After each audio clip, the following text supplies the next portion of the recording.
Namastê, sejam todos muito bem-vindos. Prazer enorme encontrá-los aqui, aqueles que eu já conheço, antigos amigos e também pessoas novas. Sintam-se à vontade, um prazer mesmo estar com vocês. Para quem não me conhece, meu nome civil é Robson.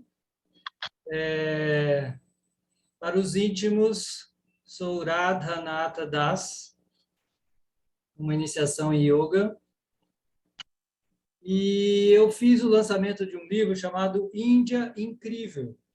Tá? Esse livro aqui, chamado Índia Incrível.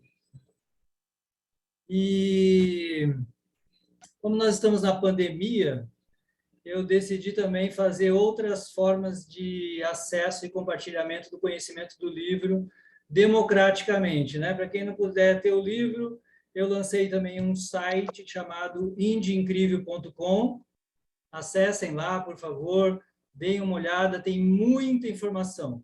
E ainda com uma vantagem, né? Porque lá eu coloquei ilustração. O livro é só texto, mas no site tem muita imagem, porque faz parte de um projeto meu transformar esse livro também, lançar esse livro num formato ilustrado, todo ilustrado. Então, eu já fiz isso com o site está lá disponível, acessem. E, para complementar, eu dei início, então, a essa série de aulas do livro Índia Incrível. Tá? Esse já é o nosso terceiro encontro. Já falamos sobre... Ele vai abordar os mesmos temas que são abordados no livro. Já falamos sobre a geografia da Índia, tudo, obviamente, sucintamente, a história da Índia, e vamos hoje especificamente falar sobre a religião, sobre o tema religião. Esses encontros estão acontecendo toda terça-feira, às 19h30, e vai até exatamente às 20h30, tá bom? Isso deve durar, no total, uns 8 a 10 encontros. Eu não sei exatamente quanto tempo vai levar, mas é uns 8 a 10 encontros para eu abordar todos os temas que tratam no livro. Eu já pedi anteriormente para o grupo que já tinha entrado que tenham paciência, se às vezes houver alguma interrupção, tenham um pouquinho de paciência, a gente volta a se conectar. Estou aqui com o celular do lado também, para tentar, se tiver um problema no notebook, a gente vai para o celular. Mas isso acontece, né? Eu acho que só acontece comigo, mas as pessoas dizem que não, que acontece nas melhores famílias. Então, tenham essa paciência. E convidem seus amigos, né? Nós estamos aqui, como eu falei, democraticamente, disponíveis a todos. A sala é grande, cabe 100 pessoas. Então, fiquem à vontade sempre para compartilhar com seus amigos. O link de todas as aulas é o mesmo, tá bom? Esse mesmo que vocês entraram hoje, eu já estabeleci esse link para todos os encontros. Então, não tem problema. Mesmo que semanalmente eu mando um lembrete, mas se por acaso você não recebeu o lembrete, não tem problema. Entra com esse que você já tem, que será sempre o mesmo e não precisa de senha nenhuma. Tá ok? Então, hoje será a religião da Índia, ou melhor, as religiões da Índia, né? Nós vamos falar de muitas religiões da Índia. Nos próximos falaremos sobre a mitologia, contribuições científicas, esoterismo, artes, vida cotidiana, curiosidades, todos os temas abordados no livro, tá bom? E peço a gentileza, né, de vocês manterem os microfones silenciados para que não haja microfonia, e eu vou tentar, no final, dar um tempinho também para perguntas, tá? Tentarei fazer isso também. No final, dar um tempo para a gente fazer perguntas. As perguntas são excelentes, né? A melhor parte, na verdade, são as perguntas. Mas eu também não quero me prolongar demais, e nós temos um tema muito longo a ser apresentado, né? Falar sobre as religiões da Índia em 1 hora é realmente um grande desafio. Então, eu vou compartilhar aqui com vocês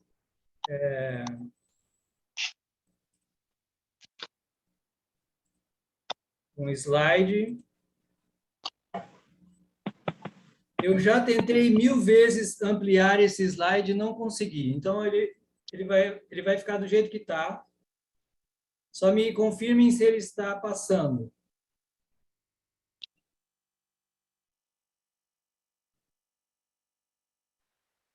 Um minutinho, por favor. Eu tenho uma amiga que está querendo...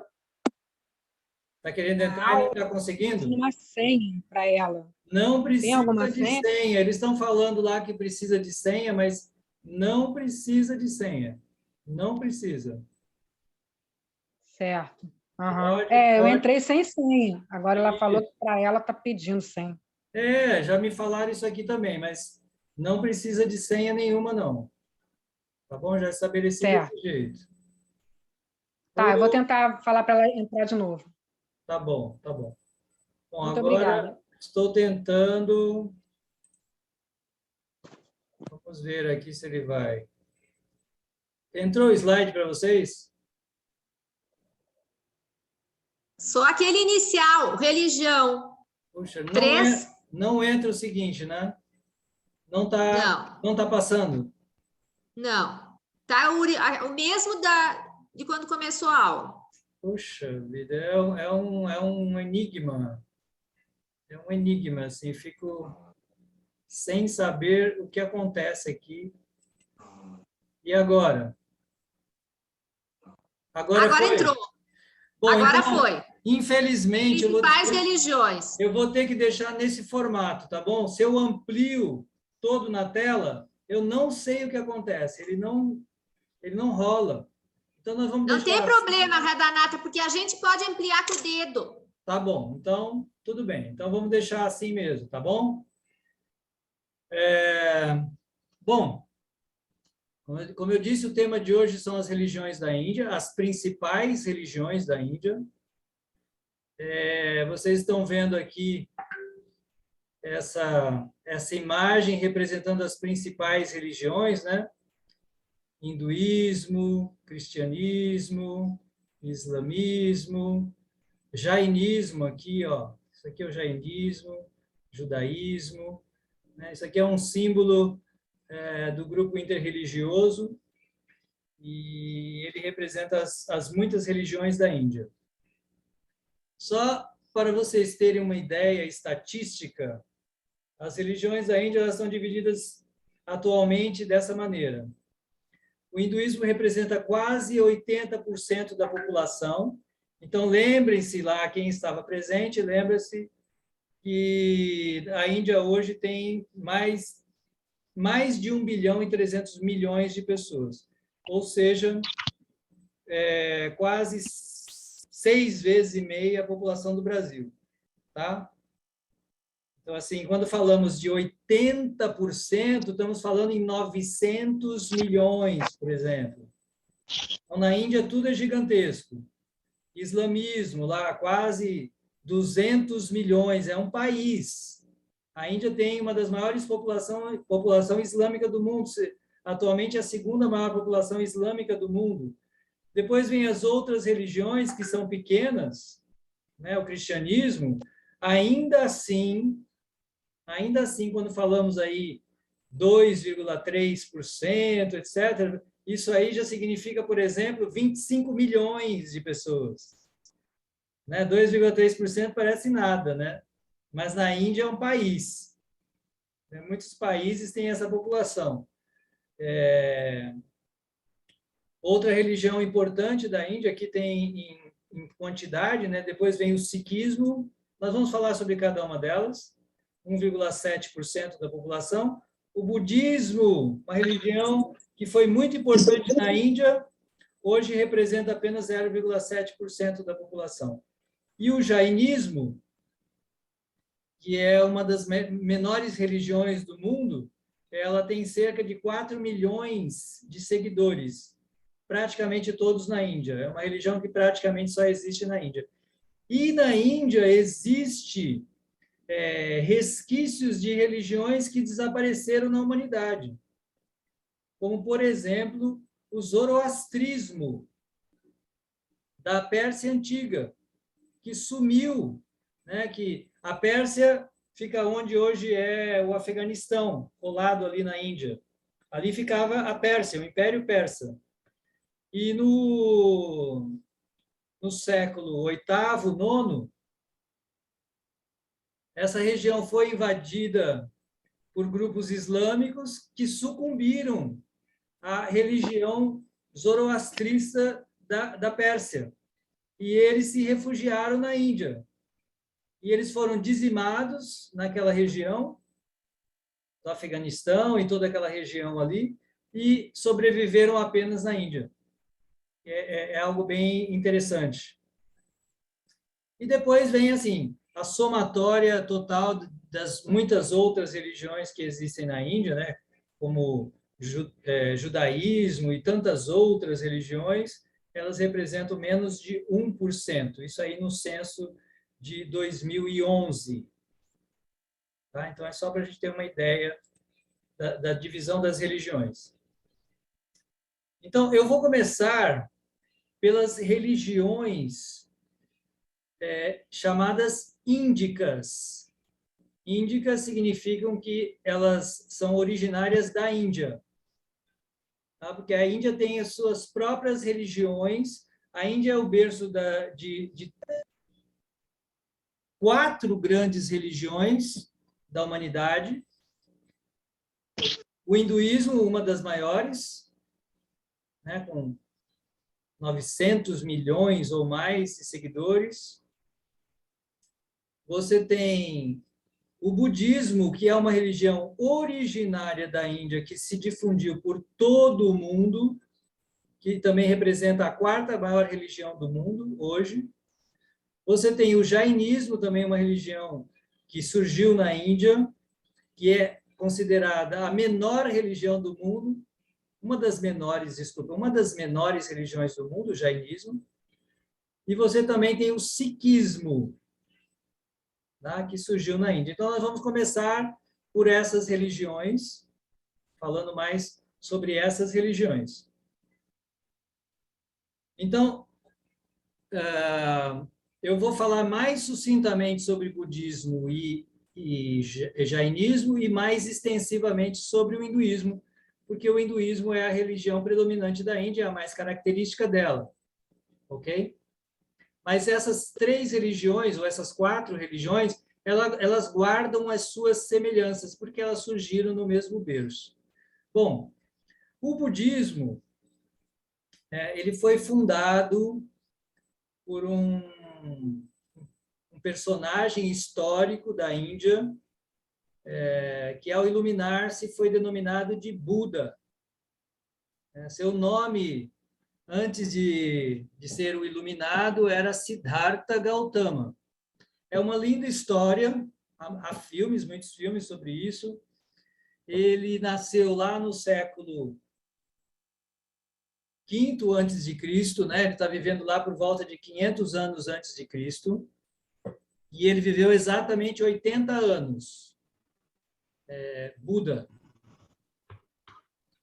E a principal característica, né, o que caracteriza, o que diferencia o budismo, que para a visão dos europeus, quando entraram na Índia, eles achavam que tudo que havia na Índia era uma religião só. Inclusive, as vertentes de jainismo, tudo eles pensavam que era uma coisa só. E colocaram tudo isso sob a denominação de hinduísmo. Mas Buda, o fundador dessa religião, proveniente, né, ela é uma vertente originalmente do hinduísmo, ela foi considerada, então, uma religião heterodoxa, enquanto os seguidores do hinduísmo, né, se denominam seguidores ortodoxos dos Vedas, e essas religiões, budismo, jainismo e sikhismo, são consideradas religiões heterodoxas, porque elas negaram os Vedas. Essa é a principal característica dessas 3 religiões. A rejeição dos Vedas e o combate do sistema de castas e sacrifícios de animais. Essa foi a grande divergência social, né, no aspecto social do budismo. Eles rejeitam os Vedas e todo aquele sistema de castas que divide a sociedade em diversas castas, como é típico do hinduísmo. Então, ele tem uma visão mais equânime de todas as pessoas sem diferenciação, como acontece também no cristianismo, e também combate o sacrifício de animais, que havia entre o hinduísmo, porém não assim disseminado predominantemente em toda parte, mas havia sacrifício de animais. E uma das maiores contribuições de Buda é acabar com o sacrifício de animais. Diz que essa encarnação divina, os próprios hindus consideram Buda como uma encarnação divina. E nessa encarnação divina, ele veio para acabar com os sacrifícios de animais que ocorriam em nomes de rituais religiosos, etc., etc. O grande ensinamento do budismo é o caminho do equilíbrio para alcançar o nirvana. A gente pensa que isso é interessante, né? A gente acha que todos nós que temos contato com o budismo, né, entendemos essa questão do caminho do meio e alcançar o nirvana, né? Nirvana é até uma palavra de um grupo musical, então as pessoas, esses termos até ficaram conhecidos. Mas eu acho interessante ressaltar que na Bhagavad Gita, que é considerada por grandes estudiosos como uma obra anterior ao advento de Buda, nessa obra já se trata do caminho do equilíbrio, do caminho do meio. Lá no 6º capítulo da Gita, Krishna vai falar muito sobre a importância de se situar equilibradamente, sempre entre os extremos, não comer demais, nem comer de menos, não dormir demais, nem dormir de menos, não trabalhar demais, nem trabalhar de menos, fazer tudo com moderação e equilíbrio. Isso é um tema tratado no 6º capítulo da Gita. E também alcançar o nirvana. Na Gita, Krishna também vai falar sobre alcançar o nirvana. Agora, a concepção do nirvana no budismo e no hinduísmo, ela é bem diferente. O budismo, ele desenvolveu uma filosofia chamada Shunyavada. É algo muito interessante, mas bastante inconcebível. Os maiores estudiosos de budismo dizem que o nirvana ele é inefável, não podemos explicar o que ele é. Então, fica difícil falarmos de algo que não pode ser expresso em palavras. Mas os maiores estudiosos, seguidores estudiosos do budismo, dizem que o nirvana ele é inconcebível e é inefável, não podemos expressar em palavras. E eles advogam essa filosofia chamada Shunyavada. Shunyavada, Shunya em sânscrito significa zero, ou vazio. E para eles, uma das concepções que difere do impersonalismo hindu, inclusive, o Shunyavada é diferente do Nirvishesha impersonalista do hinduísmo, porque o Shunyavada advoga o nada, assim, é coisa alguma, né?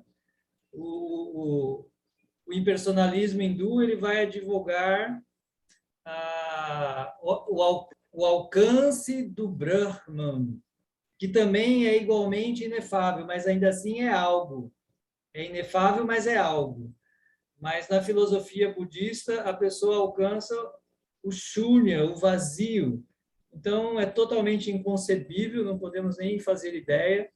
A única coisa que podemos ressaltar são as palavras do próprio Buda.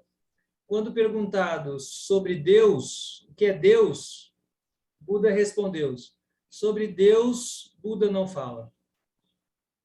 Então, com isso, podemos entender que o budismo não é ateísta, mas Buda simplesmente não tratou dessa questão, nem do budismo e nem da existência da alma. Então, eles chamam de filosofia do anatma, a filosofia da não-alma. Mas tudo que você ouve no sermão, chamado Sermão da Não-Alma, um dos primeiros sermões de Buda, é que a alma não é nada do que nós podemos imaginar, que nós concebemos e conhecemos. Porém, ele não fala que a alma não existe, embora muitos de seus seguidores posteriormente falaram que não existe nem alma nem Deus. Porém, nos sermões de Buda, você não encontra isso. O que Buda disse é que sobre Deus ele não falaria, e sobre a alma, o que ele diz é que o que a alma não é, mas ele não fala o que a alma de fato é. Basta vocês lerem o sermão da não-alma de Buda.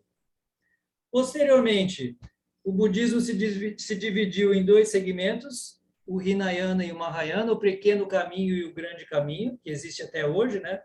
E muitas outras subdivisões, mas esses são os principais. E os historiadores da Índia consideram que o personagem mais influente da Índia na história da humanidade é Buda. Buda é o indiano que mais influenciou o pensamento da humanidade inteira. Nenhum outro indiano teve o alcance que ele teve, como hoje, por exemplo, de ser considerada a quarta maior religião do mundo. Fora da Índia, né? Na Índia ela é praticamente inexpressiva. Na nossa aula de histórias, no encontro passado, eu expliquei por que a Índia chegou a ter o budismo como a religião predominante do império. Por cerca de 1000 anos, a Índia foi um império budista. O imperador da Índia se converteu ao budismo, transformou a Índia no império budista.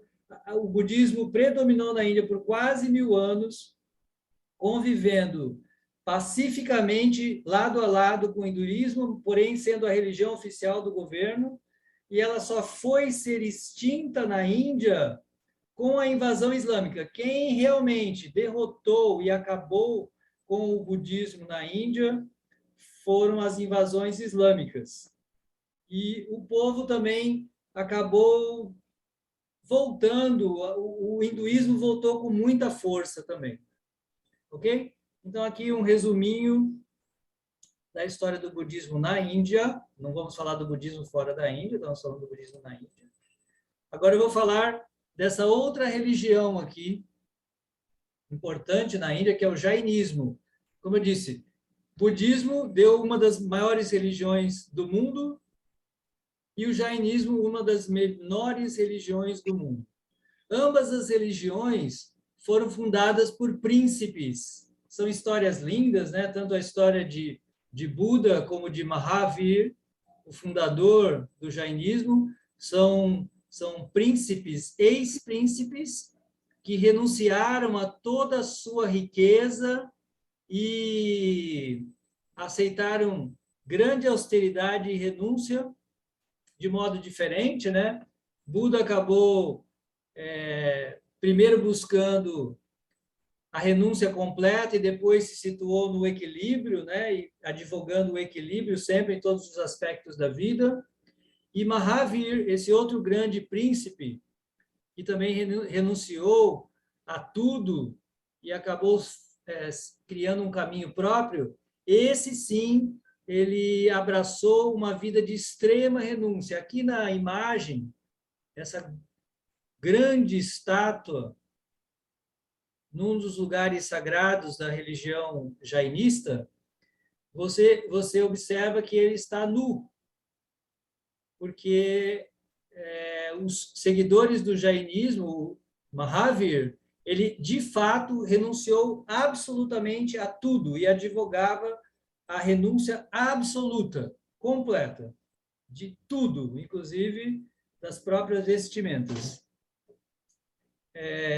Compartilhando com o budismo, elas têm essa mesma característica, ela rejeita os Vedas, que é o fundamento do hinduísmo, combate o sistema social de castas hindu e também a matança de animais.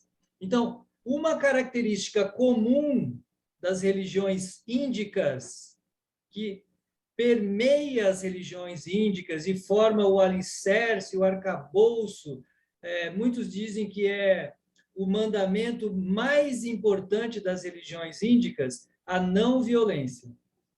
Ela é uma característica dessas 3 religiões. E muito interessante que o budismo, que nasceu para combater a matança de animais, na medida que ele se difundiu pelo mundo, ele não são todas as partes que ele é ainda vegetariano. E o hinduísmo ainda permanece a religião com o maior número de seguidores vegetarianos do mundo. E o jainismo é mais do que vegetariano, eles são quase veganos, assim, eu sempre falo, é a religião dos veganos, porque nos templos jainistas você não pode nem entrar com couro, eles não comem nenhum tipo de alimento que possa ser obtido de forma violenta. Então, alimentos que precisam ser arrancados da terra, como a cenoura, a batata, a beterraba, eles não comem. Então, por ser uma religião muito rigorosa, que eles têm tão poucos seguidores. Porém, eu que já me encontrei muitas vezes, já visitei vários templos jainistas, eles são pessoas realmente extraordinárias, de uma bondade assim inconcebível, né? Porque o lema de vida deles, que é tão contemporâneo, né? A gente poderia adotar esse lema hoje, é viva e deixe viver. Esse assim é o seu grande lema, a gente sempre encontra isso escrito nos templos, né? Viva e deixe viver. Por isso que eu falei, esse princípio da não violência, ele permeia todas as religiões índicas. E isso é uma contribuição singular da Índia para a humanidade do ponto de vista teológico. Ver que todos os seres são divinos e merecem o nosso respeito. Essa religião, ela se subdividiu em dois grandes segmentos, os Digambaras e os Shwetambaras. Ambara, em sânscrito, quer dizer roupa, vestimenta. Então, os monges, que são 100% renunciados, eles são Digambaras, ou seja, vestidos de vento. Eles andam vestidos de vento, ou seja, eles andam nus. Inclusive, até hoje é assim. Os monges jainistas da ordem de Gâmbara, eles ainda andam nus. Inclusive, em Nova Delhi, por exemplo, você tem o templo deles. E o outro grupo se chama Shwetambara. Shweta significa branco. São aqueles que se vestem de branco. Então, que são os casados, aqueles que não são monges. Então, essas são as 2 ordens principais do jainismo, e eles têm uma grande contribuição, como eu falei, para a assistência aos animais. Então, em Nova Delhi, por exemplo, você tem o Hospital de Pássaros, você tem o Hemocentro para cães, né? Você tem assistência aos elefantes, assistência às vacas. Eles têm hospitais, né? Hospital de pássaros, hospitais de cachorros. A Índia, inclusive, foi o primeiro lugar do mundo a ter um hospital veterinário. Por causa do budismo, eles foram os primeiros a ter um hospital veterinário. Isso aí há cerca de 2.000 e poucos anos. Quando nós aqui no Ocidente nem sonhávamos com o respeito às outras formas de vida. Ok? Então, esse é o jainismo. E a quarta religião índica, surgida especificamente, né, criada na Índia, é o sikhismo. Sikh é um discípulo, né? Então, daí vem a palavra. Essa religião foi criada no século XV. Aqui na imagem você vê o fundador da ordem, Guru Nanak. né? Ele é bem famoso e ele está vivendo lá, como eu falei, no século XV, 1469, 1539. Aqui na imagem você vê o famosíssimo Golden Temple, o templo de ouro deles. É um templo todo absolutamente folhado a ouro. Aqui nesse templo, como em todos os templos sikhs, eles distribuem refeições gratuitamente, incessantemente. Qualquer pessoa que chegue num templo sikh sempre vai ser acolhida com um prato de refeição. Isso em qualquer lugar. No templo deles de Delhi, eles distribuem cerca de 15 mil pratos de refeições diárias, vegetarianas. E aqui no templo, no Golden Temple deles, eu acho que são cerca de 100 mil refeições diárias. Ou seja, esse é um aspecto, a preocupação social deles é muito grande, eles têm uma preocupação social muito grande. São uma religião monoteísta. Guru Nanak, ele era hindu, porém ele tinha um grande amigo que era muçulmano. A Índia, nessa época, já estava dominada pelos muçulmanos. E um certo dia ele desapareceu, ainda muito jovem, e quando ele volta, ele fala, não há diferença, nós somos todos um, né? Como a gente diz hoje. Então, não há diferença entre hindus e muçulmanos. Então, para alguns, ele fez uma mescla dos ensinamentos hindus e muçulmanos, dentro de uma religião monoteísta, também combatendo o sistema de castas. Eles não têm adoração a imagens, então isso aí é um aspecto lá do islamismo, eles não têm adoração a imagens, nem rituais. A sua principal atividade é o canto dos nomes de Deus. Por isso ele é muito respeitado, inclusive entre os hinduístas também, porque você vai lá e você nota poucas diferenças, porque eles sentam para glorificar a Deus, cantando canções, kirtanas, etc, etc. Depois do Guru Nanak, eles estabeleceram uma sucessão de mestres que se perpetuou por 10 gerações.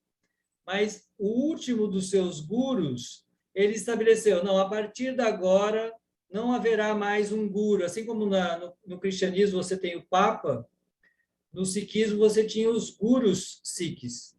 Mas o último dos gurus, ele estabeleceu que a partir daquele momento, o guru da religião seria para sempre Granth Sahib, que é o livro sagrado. Então, eles adoram esse livro sagrado. No altar, a única coisa que eles adoram é o livro sagrado.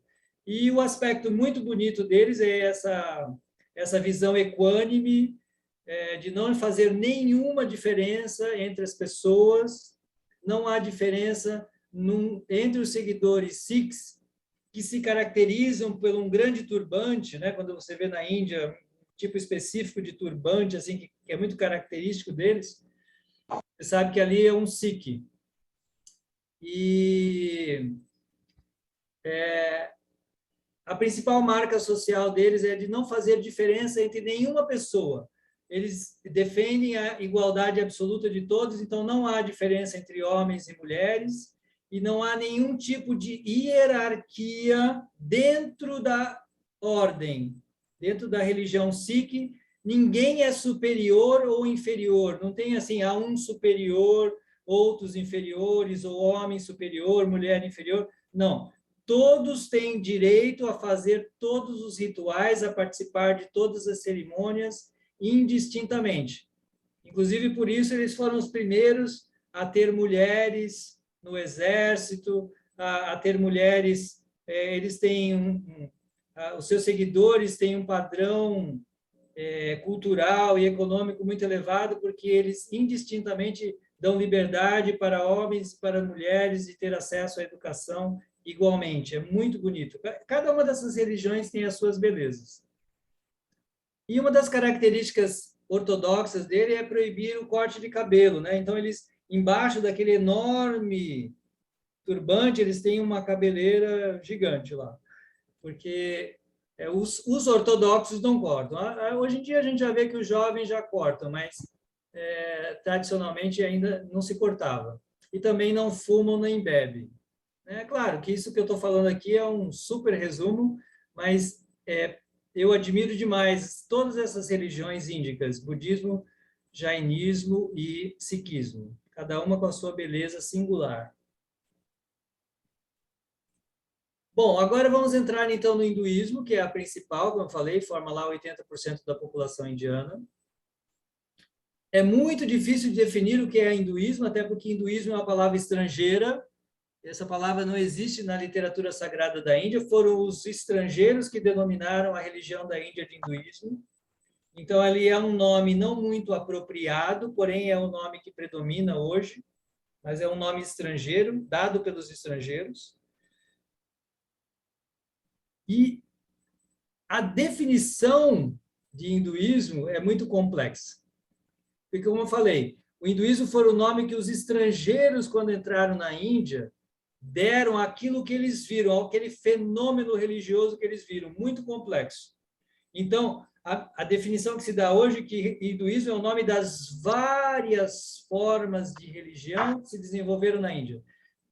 Para começo de conversa, hinduísmo não é uma religião, mas várias formas de religião que se desenvolveram ao longo aí de 5, 6 mil anos de história.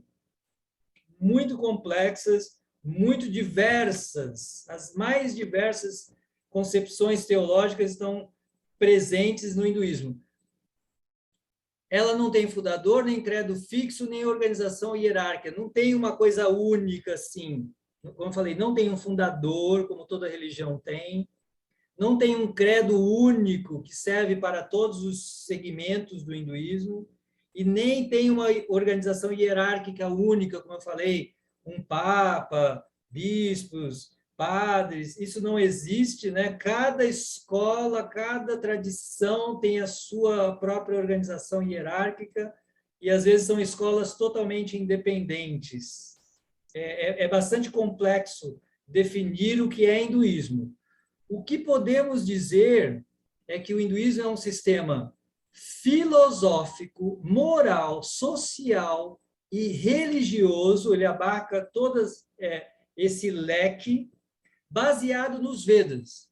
O que faz uma religião estar dentro do espectro do hinduísmo é ela ser fundamentada nos Vedas.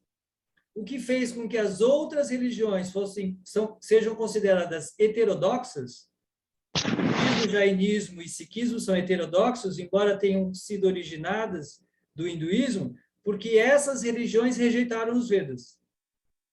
Então, uma das melhores formas de entender o que é hinduísmo é aquele grupo de religiões, hoje, atualmente na Índia, que aceitam esse conjunto de textos sagrados, esse amplo, né, esse gigantesco conjunto de textos sagrados chamados Vedas. Okay? A literatura hindu, como eu falei, ela é gigantesca. Ela é constituída pelos 4 Vedas, os mais importantes obras, né? As 108 Upanishads, os 18 Puranas, os Itihasas, que são as histórias epopeias, como Mahabharata, Ramayana, e muitos outros textos. Assim, seria uma biblioteca gigantesca de obras. Né? Porém, tem uma obra que é praticamente uma unanimidade, aceita por todos os segmentos.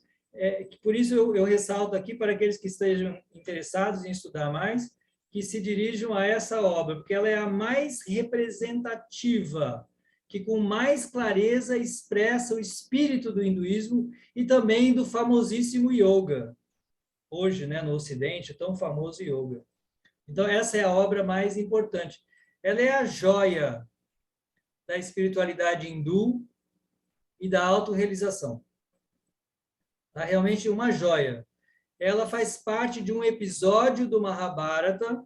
Mahabharata é a maior epopeia da literatura universal, com 110 mil versos, maior que Ilíada e Odisseia juntas, maior que toda a Bíblia, maior do que toda a obra de Shakespeare. Não existe nada comparável. A maior obra da literatura universal. Lá, uma dessas sessões, lá numa das sessões, Mahabharata é dividido em 100 sessões.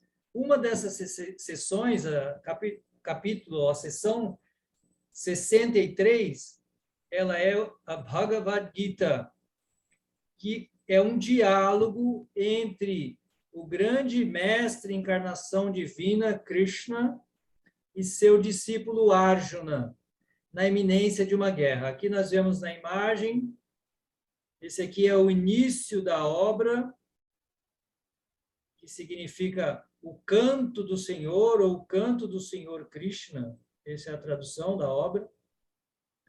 E aqui você tem uma retratação muito bonita, Krishna e Arjuna numa carruagem se dirigindo para uma grande guerra.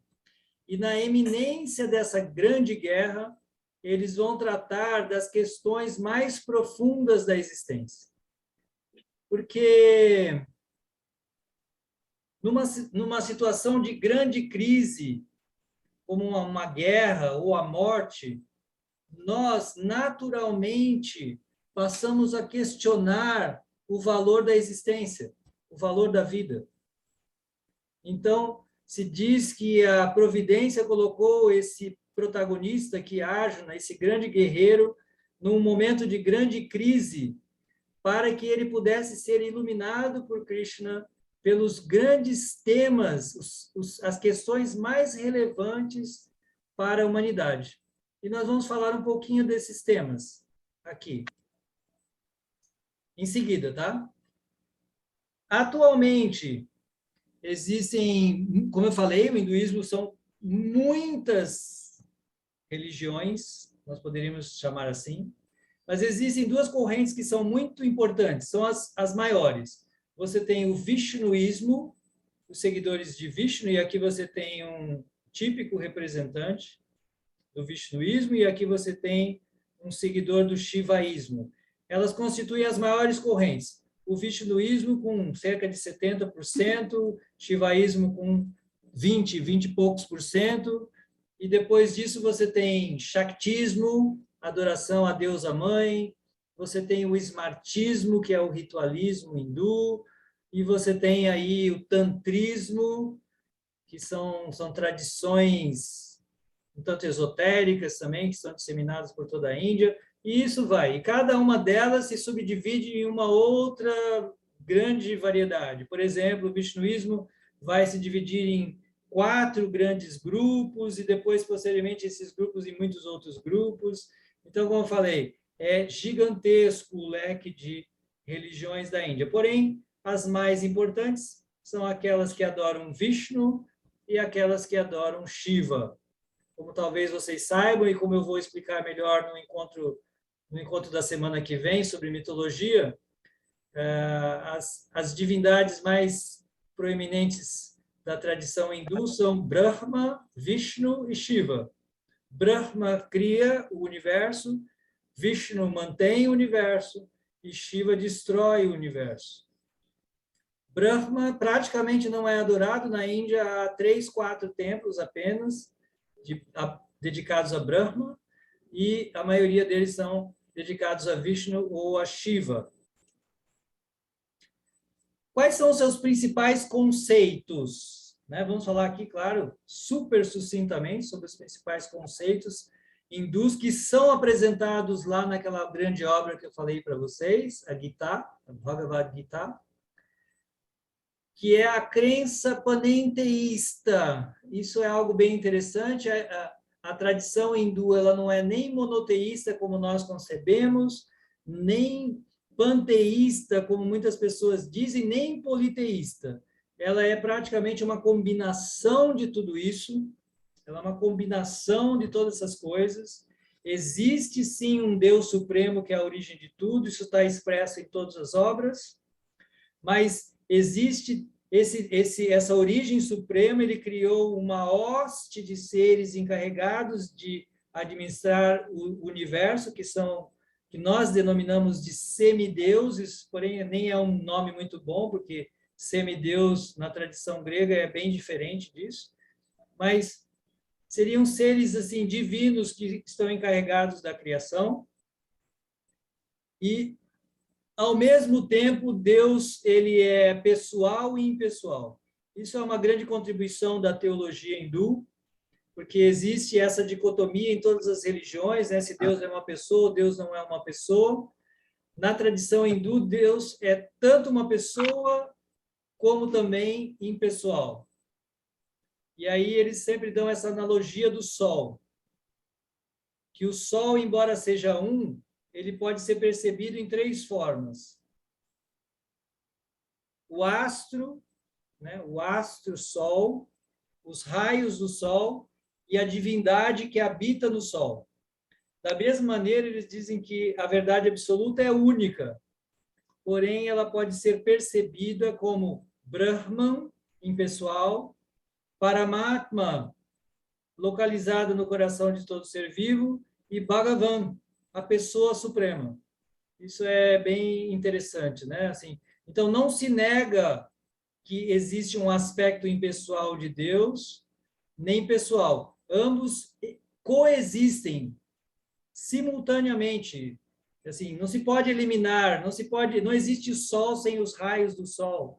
Então, não existe a pessoa suprema de Deus sem a sua energia impessoal, todos eles coexistem. E cada ordem vai destacar mais um aspecto ou outro. Algumas correntes vão destacar o Brahman como mais importante, outras Bhagavan como mais importante e outras Paramatma, ou seja, o aspecto impessoal é o mais importante, é o originário. Para outros, Paramatma é a grande meta. Para outros, a pessoa suprema de Deus é a grande meta. Essas seriam as grandes interpretações da teologia hindu. Muito rica.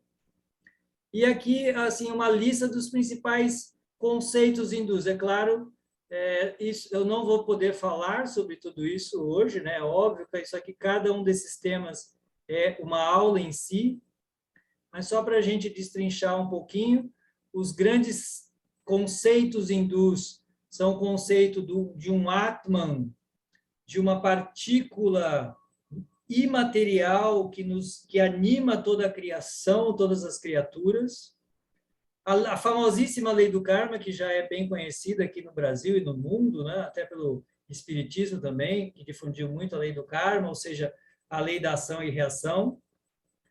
A reencarnação, que essa é talvez uma grande contribuição também do pensamento hindu, o fato de tudo estar acontecendo aqui através de sucessivas reencarnações, que se dá sob a forma do samsara, esse ciclo interminável de nascimentos e mortes que a gente vê aqui expresso nessa imagem sob a forma de um infinito, né?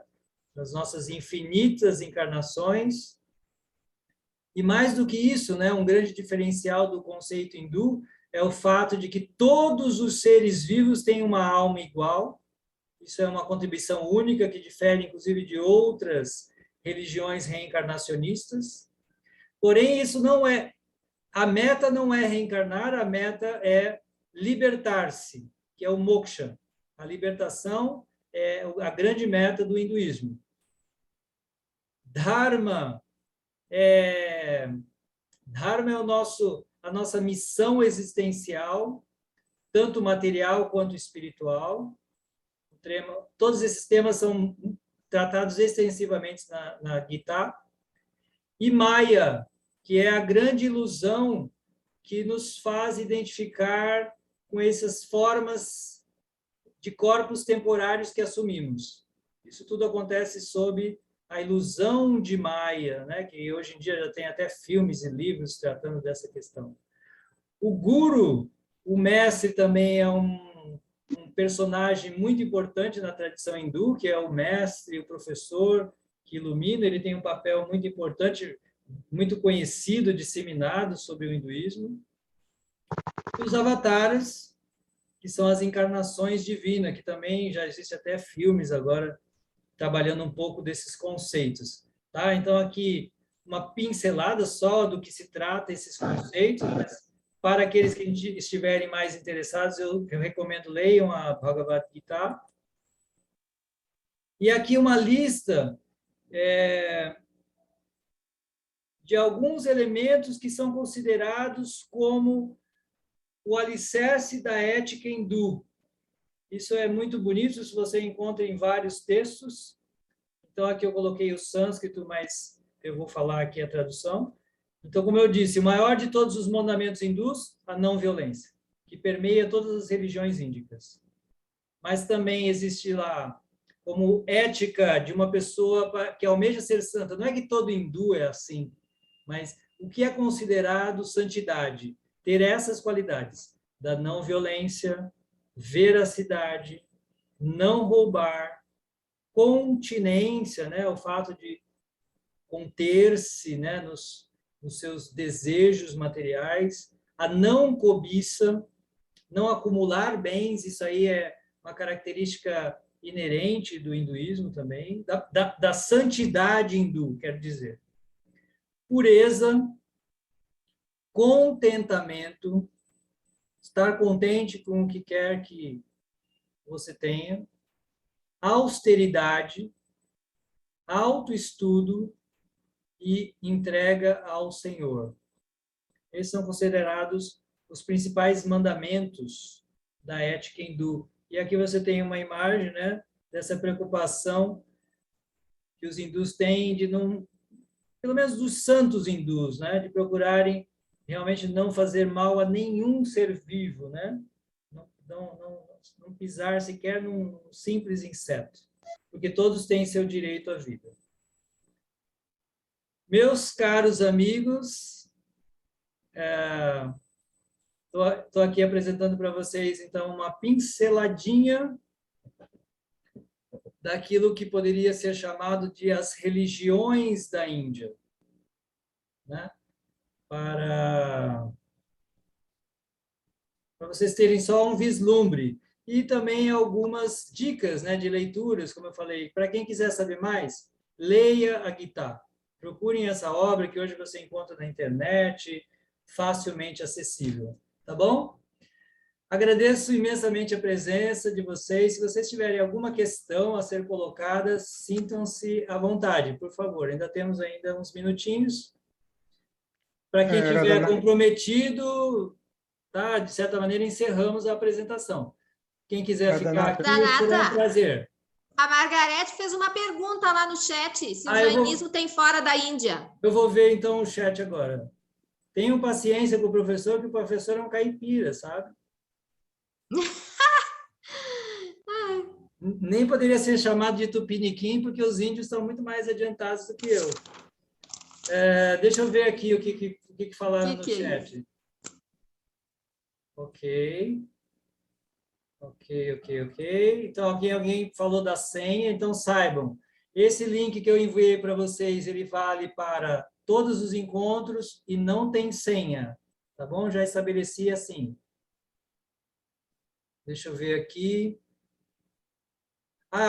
Alguém falou, a Margarete falou, amei o jainismo. Eu também. Jainismo é uma religião muito linda, muito linda. Quando você entra num templo jainista, no qual você tem que deixar, inclusive, como falei, você não pode entrar com nada de couro, não pode entrar com sapato de couro, com carteira de couro, com cinto, com nada, assim. E realmente existe uma bondade infinita, assim, você sente no ambiente uma bondade infinita nos templos jainistas, nos templos sagrados do jainismo. E como eu falei, são pessoas de uma bondade infinita mesmo, como eu falei, hospitais para pássaros, né? Em Delhi você pode conhecer o hospital para pássaros dos jainistas, o hemocentro para cães que eles têm,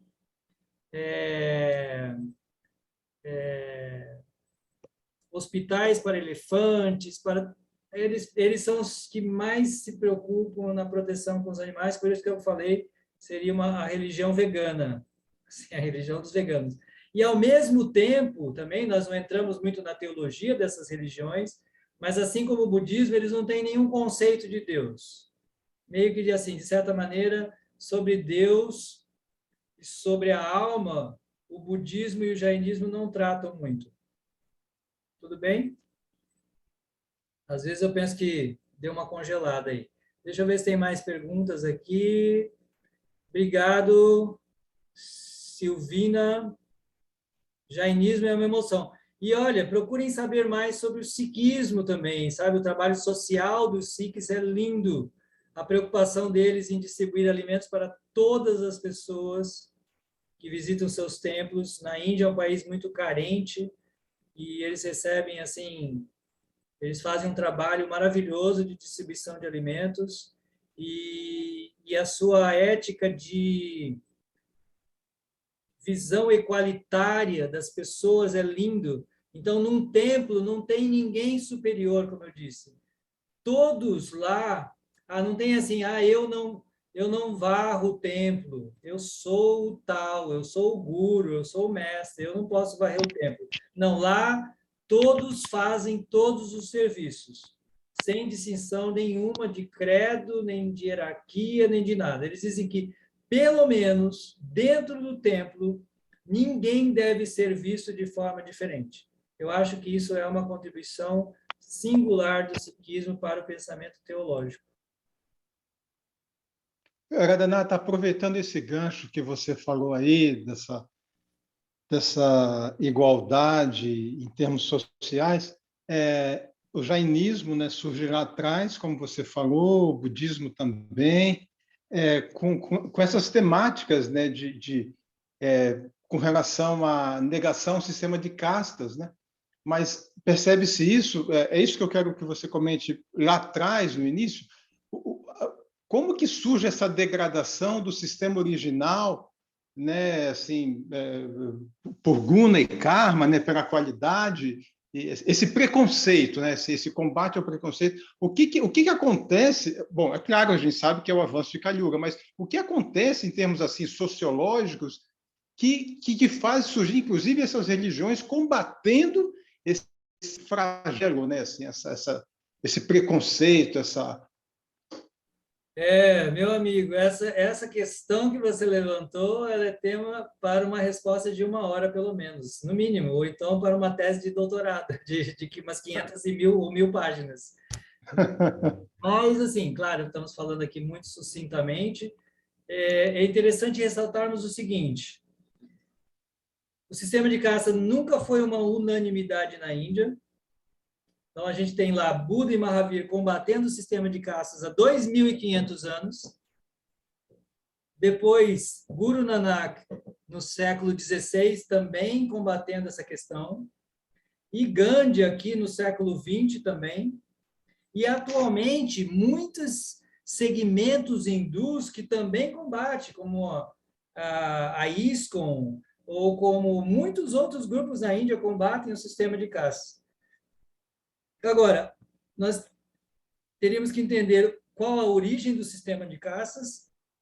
Então, segundo os Vedas, o sistema de castas é uma divisão natural da sociedade criada por Deus. Deus criou as pessoas diferentes para cumprir missões diferentes. Apenas isso. Não se trata de exploração. Tá? E por isso eles chamam o corpo social, ele emanou do corpo divino. Ele se compara ao corpo divino. O corpo social se compara ao corpo divino. Então, assim como o nosso corpo, ele é constituído por uma cabeça, tronco, braços e pernas, da mesma forma, no corpo social existe um grupo de pessoas que se comparam à cabeça da sociedade, um grupo de pessoas, ou seja, um grupo de pessoas pensantes, né, que tem a principal atividade de pensar, ensinar. Outro grupo, o tronco, que é aquele produtor, que produz o alimento para a sociedade, que produz as riquezas da sociedade. Um grupo que representa os braços, ou seja, aqueles que protegem a sociedade. que são os militares, os administradores, os governantes, e você tem um grupo que se compara às pernas, que seriam os operários que carregam a sociedade.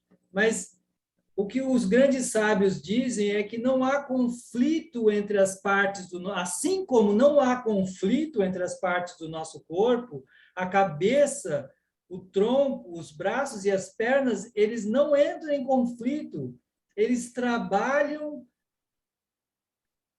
conjuntamente para o bem-estar geral, para o bem de todo o corpo. As castas, o casta, na verdade, nem é uma boa palavra, casta é uma palavra portuguesa, que foi levada pelos portugueses lá para a Índia, mas esses grupos sociais, eles representam essas partes dos diversos elementos da sociedade, e eles deveriam trabalhar todos cooperativamente para o bem geral.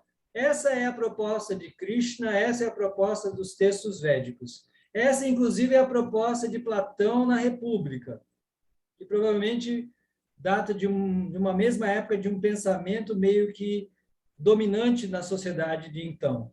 Porém, naturalmente, a tendência do ser humano é de se deteriorar, e daí surgiram essas deteriorações aí desse sistema de casta equânime original, que se deteriorou na exploração de uma casta sobre as outras.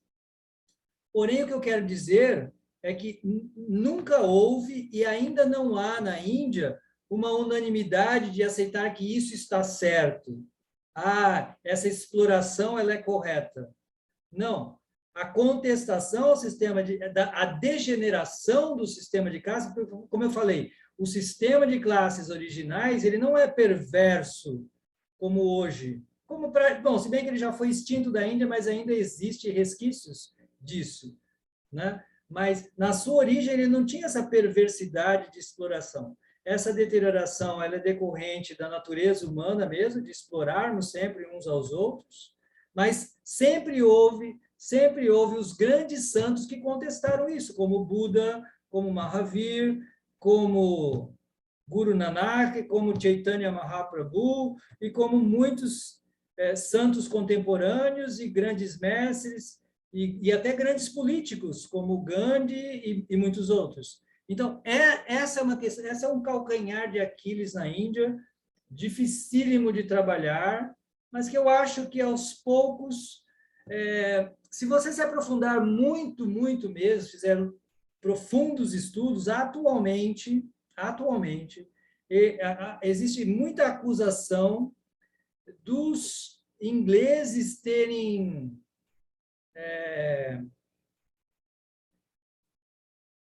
tornado a situação muito pior do que ela era. A situação, havia uma certa convivência pacífica entre as classes, porém os ingleses acirraram essas divergências, e foram os ingleses que registravam as pessoas de acordo com castas. Ou seja, uma história extremamente complexa, meu caro amigo. Infelizmente, só vou poder falar isso porque tem umas pessoas aí com a mão levantada. Vamos lá, Margarete.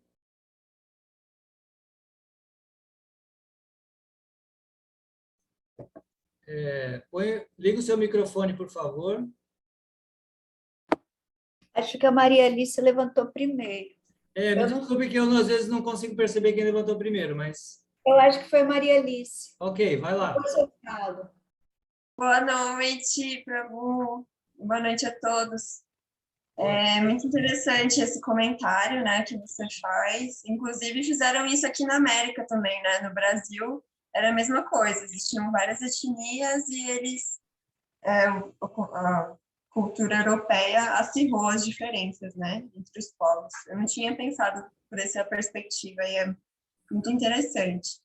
Mas a minha pergunta vem a respeito dessas outras religiões, essas menores, né, que a gente comentou na aula hoje, se a gente já tem literaturas em português traduzidas. Porque a gente sabe que, assim, o conhecimento da Índia, ele é, de uma certa forma, recente aqui no Ocidente, né, e às vezes é até difícil da gente conseguir materiais. Então, por exemplo, do jainismo, dessa outra que eu esqueci agora o nome, que a gente acabou de comentar, das desigualdades sociais. Sikhismo. Sikhismo, se a gente já tem algumas traduções aqui. Olha, tem muito pouco, viu, Maria Alice? Tem muito pouca informação. Foi por isso mesmo que eu acabei escrevendo esse livro, para fazer uma compilação de tudo isso, porque existe muito material em língua inglesa. Muito, muito, claro, porque os ingleses ficaram lá 400 anos, então tem uma infinidade de literatura em língua inglesa, mas quase nada em língua portuguesa. Então, eu quis, pelo menos, fazer aqui uma compilação sucinta de todas essas questões. Então, no meu livro, eu faço um relato, embora breve, né, mas sobre todas essas religiões, apresentando seus fundamentos, sua origem histórica, etc, etc. Justamente, eu escrevi esse livro, Índia Incrível, pensando nessa carência.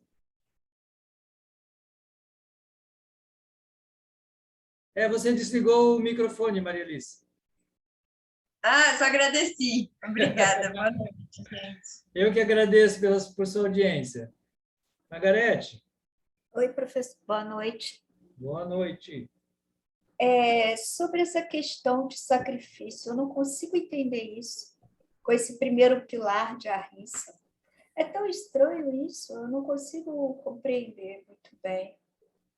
É de fato uma incógnita. É meio oposto, né? É meio incoerente. Sim, não entendo.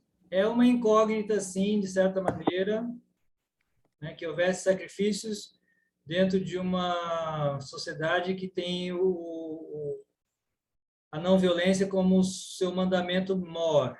Realmente é difícil. Porém, o que é interessante do hinduísmo é de ele ser uma filosofia, digamos assim, uma corrente de pensamento muito sábia.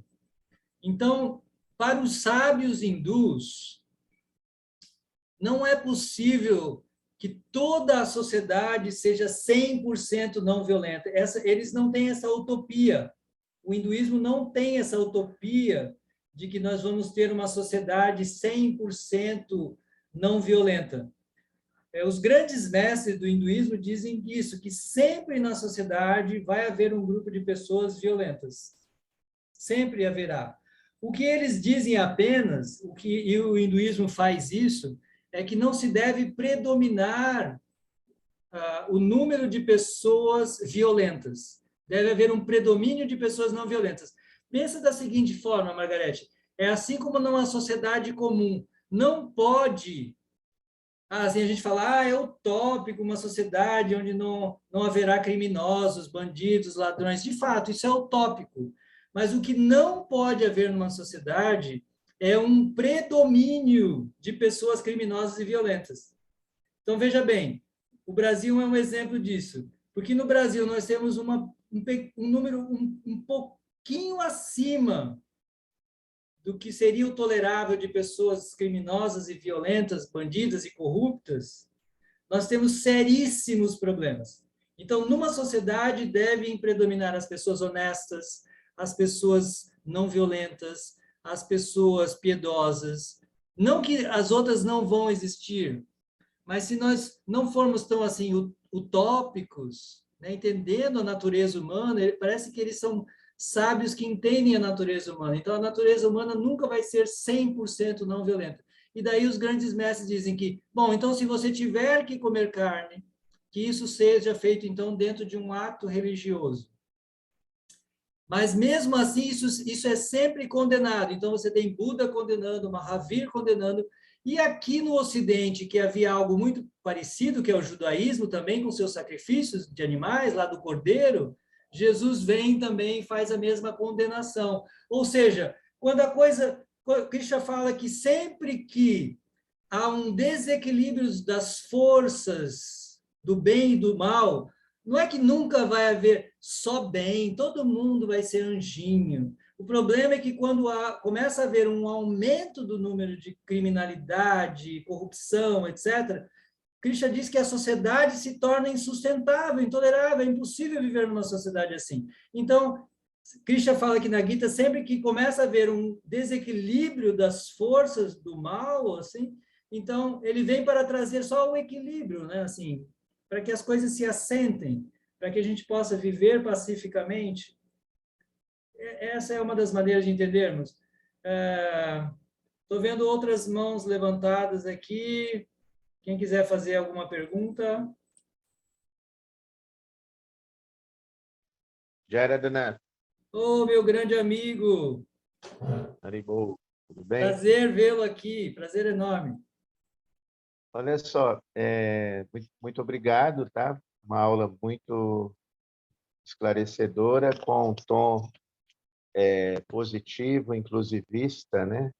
De admiração aos outros irmãos de outras linhas, né? Espiritualistas. Eu só queria um esclarecimento. Você falou que os islâmicos, né, eles foram os grandes colaboradores para expulsar, né, o budismo da Índia. O budismo ficou, parece que quase 8 séculos, né? E por influência de um muçulmano, né, o imperador Ashoka. Um budista, não, o Porém, imperador Ashoka, o budista Ashoka. Ashoka, que era muçulmano, né? Não, Depois se não, converteu. ele era hindu. Ele era hindu. Era hindu. Tá. E eu vi um filme falando que ele era um muçulmano e se converteu ao budismo. Não, ele era hindu. Na época nem existia, na época de Ashoka. Lembre-se que Ashoka está vivendo no século III antes de Cristo. Não havia sequer islamismo ainda. O islamismo vai surgir lá no século VII. Então, a pergunta nós ouvimos também que foi Shankara o grande influenciador, né, para que enfraquecer o budismo e o poder da sua filosofia, né, que fez com que o budismo saísse da Índia. Como é que é isso? Foram os dois? Sim. Obrigado por complementar. Você complementou muito bem. É claro que eu tive que ser aqui muito sucinto, porque eu queria fazer a minha apresentação em 1 hora, né? Então, eu realmente fui muito sucinto, mas é exatamente isso que você falou, dentre outros fatores. Do ponto de vista filosófico, quem estabelece o renascimento do hinduísmo na Índia é Shankara, o famoso mestre Shankara Acharya. Então, ele por meio da sua força filosófica, ele faz o grande renascimento do hinduísmo, do ponto de vista do pensamento, da reflexão, etc. Porém, por causa da não violência, eu considero esse tema da não violência muito importante, uma grande lição da Índia para a humanidade, que é a ética, que eu acho que é a única coisa que pode servir para que possamos conviver com as diferenças, é a não violência. Isso é para mim, a única grande diferença mesmo, a única grande contribuição da Índia para a humanidade é a não violência, no sentido de que nós precisamos ressaltar esse princípio da não violência para a convivência com a diferença. E nós temos um exemplo na Índia, como no sítio histórico de Khajuraho, lá no centro da Índia, um grande sítio arqueológico, onde você encontra, num mesmo sítio arqueológico, né, de alguns quilômetros quadrados, você tem templos vishnuístas, templos shivaístas, templos jainistas, todos no mesmo, como se fosse no mesmo campus, todos eles no mesmo campus. Isso são templos do século X depois de Cristo. Então, até essa época, o que se via é que essas religiões conviviam muito pacificamente. Havia, sim, uma predominância, digamos assim, o estabelecimento do budismo como religião oficial, porque era a religião do império. Porém, as outras religiões, elas estavam presentes na Índia, convivendo pacificamente. Por quê? Por causa da não violência, porque as 3 religiões abraçam como seu mandamento principal a não violência. E isso, para mim, é a única coisa, a menos que a gente estabeleça a não violência no mundo, de realmente respeitar todos os seres e não matar nenhum ser, apesar das nossas diferenças de opiniões, é a única coisa que vai nos salvar. Senão, do contrário, realmente, vamos estar matando brancos, matando negros, negros matando brancos, talvez, em breve, mulheres matando homens, vice-versa, e assim vai. Homossexuais, heterossexuais, talvez, a menos que a gente estabeleça que, olha, eu posso divergir de você, eu posso até discordar de você, mas eu te respeito e eu jamais vou te matar, enquanto a gente não estabeleça a não violência. Então, esse pilar foi muito importante para a convivência. Agora, quando os islâmicos entram na Índia, eles dão o que é chamado de o golpe fatal final no budismo da Índia, porque eles vão no encalço dos monges budistas, porque não havia praticamente a religião que se destacava, os pensadores que mais se destacavam, as universidades que se destacavam, né? Você teve lá na Índia a grande universidade budista de Nalanda, a primeira universidade da humanidade, está lá na Índia, universidade budista. Então, os grandes centros de educação, os grandes monastérios, os monges e tal, todos eles eram budistas e os islâmicos vão em cima deles. E isso fez com que eles fossem exterminados ou fugissem e os hindus sobrevivessem, porque os hindus praticavam muito mais uma religião doméstica, né? Uma religião nas suas casas. Entende? Quem se destacava como religioso eram os budistas. E aí os muçulmanos vão exatamente em cima deles, então eles fogem todos da Índia, simplesmente foram dizimados na Índia. Mas essa é uma grande questão, mas de fato, como você falou, é uma combinação desses dois fatores e outros também, né? Existem outros fatores também. Obrigado pela contribuição também. Mais alguém? Deixa eu ver aqui se tem alguma coisa no chat. Por favor, estude a possibilidade de colocar as aulas através de um canal no YouTube. Assim poderemos acompanhar as aulas que perdemos. Meu grande amigo, Bhakta Laércio, se Deus me permitir, farei isso. Eu estou começando a entrar. Esse é meu primeiro encontro que eu faço no Zoom, que eu administro aqui no Zoom. Então, ainda estou me debatendo com algumas questões aqui, tendo que apanhar na marra. Mas, se Deus quiser, vou fazer isso, tá? Eu estou gravando. Depois eu vou disponibilizar em alguma mídia. Deixa eu ver. O Rama já perguntou aqui. Ok. Meu primo me agradeceu. Obrigado por sua presença. Mais alguma questão? Tem mais alguma coisa? Não? Muito obrigado, Prabhu. Valeu. Eu que agradeço. Então, se ninguém tem mais nenhuma pergunta, agradeço imensamente a presença de vocês e espero vocês aqui. Na próxima semana estarei aqui. Semana que vem eu acho que o tema será a mitologia da Índia. Tá bom? Obrigada, Radhanata. Eu que agradeço. Adorei. Me perdoe se não respondi a todas as perguntas. Haribol.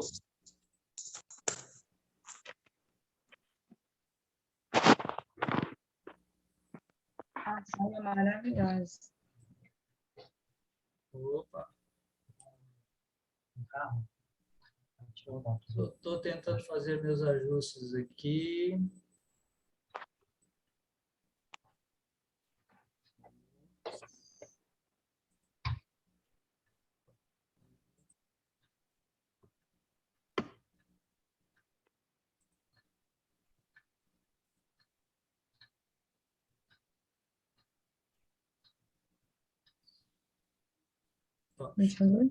Ok.